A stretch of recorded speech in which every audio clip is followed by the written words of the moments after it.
Hi friends, இன்றைக்கி வந்து நம்ம வந்து ஒரு சம்மர் ஸ்பெஷல் வீடியோ தான் பார்க்க போகிறோம். எல்லாருக்குமே ரொம்ப பிடிச்ச ஃப்ளேவர் வெனிலா ஐஸ்கிரீம் ரொம்ப ஷார்ட் டைமில் ரொம்ப குறைவான பொருளை வச்சு எப்படி செய்கிறதுன்னு தான் பார்க்க போகிறோம். இதுக்கு வந்து ஜஸ்ட் ஒரு 3 பொருள் போதுங்க. அந்த சாக்லேட் சிரப் வந்து மேண்டட்ரி கிடையாது. ஃபஸ்ட்டு பார்த்தீங்கன்னா நான் ஃப்ரெஷ் க்ரீம் எடுத்துக்கிறேன். 200 ml ஃப்ரெஷ் க்ரீம் எடுத்து வச்சுருக்கேன். அதுக்கப்புறமா பார்த்தீங்கன்னா மில்க் மேட் கண்டென்ஸ்டு மில்க் வந்து இது பார்த்தீங்கன்னா 400 கிராம்ஸு. பட் நம்ம ஃபுல்லுத்தையுமே இதில் சேர்க்க போகிறதில்ல, இதில் கொஞ்சம் தான் எடுத்துக்க போகிறோம்.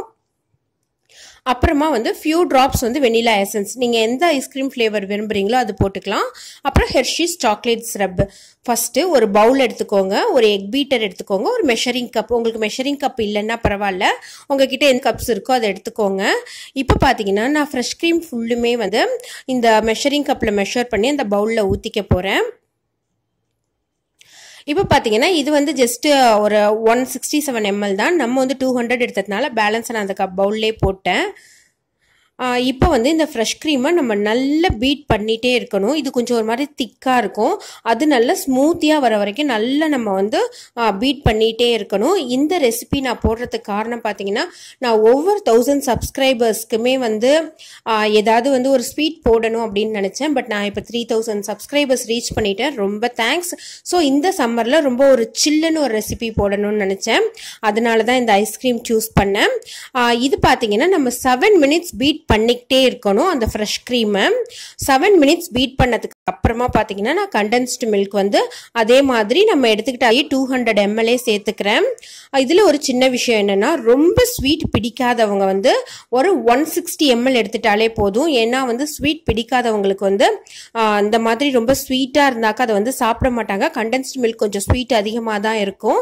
நம்ம எந்த சுகருமே சேர்க்கல. இந்த ஐஸ்கிரீமுக்கு ஸ்வீட் கொடுக்க போகிறது இந்த கண்டென்ஸ்டு மில்க் மட்டும்தான்.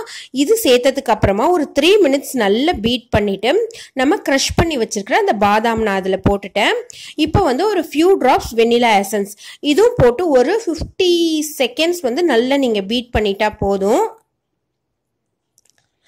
நான் நல்லா ஸ்வீட் சாப்பிட்றதுனால நான் சேம் அளவே வந்து அந்த கண்டென்ஸ்டு மில்க் எடுத்துக்கிட்டேன்.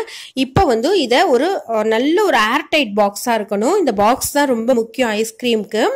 நல்ல ஏர்டைட் பாக்ஸில் நல்லா க்ளோஸ் பண்ணிடுங்க. ஓப்பன் கொஞ்சம் கூட இருக்கவே வேண்டாம்.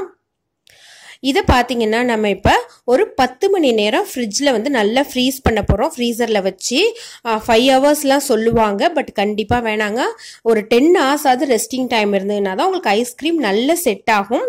நம்ம ஏர்டைட் பாக்ஸில் போடுறதுக்கு காரணம் பார்த்தீங்கன்னா அந்த ஐஸ் கிறிஸ்டல்ஸ் வந்து அந்த ஐஸ்கிரீம் மேலே ஃபார்ம் ஆகாமல் இருக்கும். இப்போ 10 hours ஆயிடுச்சு. இப்போ எடுத்து பார்க்கலாம் ஐஸ்கிரீம் எப்படி வந்திருக்குன்னு. நான் டச் பண்ணப்பவே ஃபீல் பண்ணேன், ஐஸ்கிரீம் நல்லா திக்காக வந்திருக்கு. இப்போ நம்ம வந்து ஒரு சர்விங் பவுல் எடுத்து அதில் ஐஸ்கிரீமை போட்டுக்கலாம். என்கிட்ட ஐஸ்கிரீம் அந்த ஸ்கூப் இல்லை, ஸோ நான் குழிக்கரண்டியே யூஸ் பண்ணிக்கிறேன். உங்களுக்கு குழிக்கரண்டியிலேருந்து நல்ல விழணும் அப்படின்னா நீங்கள் வந்து அந்த தண்ணியை அந்த கரண்டியை பார்த்தீங்கன்னா வாட்டரில் டிப் பண்ணிட்டு எடுத்தீங்கன்னா அழகாக வரும்.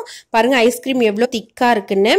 சில பேருக்கு ரொம்ப கட்டியாக சான்ஸ் இருக்குது. அந்த மாதிரி உள்ளவங்க நல்லா ஹாட் வாட்டரில் இந்த குழிக்கரண்டியை டிப் பண்ணிவிட்டு அதுக்கப்புறமா எடுத்திங்கன்னா ஈஸியாக வரும். இப்போ ஐஸ்கிரீம் சூப்பராக ரெடி ஆகிடுச்சு நம்ம சர்விங் பவுலில். பார்க்கவே ரொம்ப அழகாக இருக்குது, எனக்கு சாப்பிடணுன்னு ரொம்ப ஆசையாக இருக்குது. இப்போ நான் ஜஸ்ட்டு டாப்பிங்காக அந்த சாக்லேட் சிரப் எடுத்து வச்சுருக்கிறத கொஞ்சோண்டு மேலே போட போகிறேன். இது வந்து நீங்கள் 15 நாள் வரைக்கும் ஃப்ரீசரில் ஸ்டோர் பண்ணி வச்சுக்கலாம். நம்ம எந்த ப்ரிசர்வேட்டிவுமே சேர்க்கலை. ஸோ தாராளமாக நீங்கள் குழந்தைங்களுக்கு கொடுக்கலாம். ஏன்னா இப்போ சம்மர் ஹாலிடேஸில் எல்லாருமே வீட்டில் இருப்பாங்க, நம்ம வெளியில தான் வாங்கி கொடுப்போம். பட் நீங்கள் இது கொடுத்தீங்கன்னா எந்த சைடு எஃபெக்ட்டுமே இருக்காது. இதை நீங்களும் உங்கள் வீட்டில் ட்ரை பண்ணி பாருங்கள். ட்ரை பண்ணிவிட்டு உங்களுக்கு எப்படி உங்கள் ஐஸ்கிரீம் வந்தது அப்படின்னு சொல்லி எனக்கு கமெண்ட் பண்ணுங்கள். இந்த வீடியோ பிடிச்சிருந்ததுன்னா லைக் பண்ணுங்கள், உங்கள் ஃப்ரெண்ட்ஸ்க்கு ஷேர் பண்ணுங்கள். இன்னும் நீங்கள் இந்த சேனலை சப்ஸ்கிரைப் பண்ணிக்கலாம், சப்ஸ்கிரைப் பண்ணிக்கோங்க. தேங்க்யூ ஃப்ரெண்ட்ஸ், பாய்.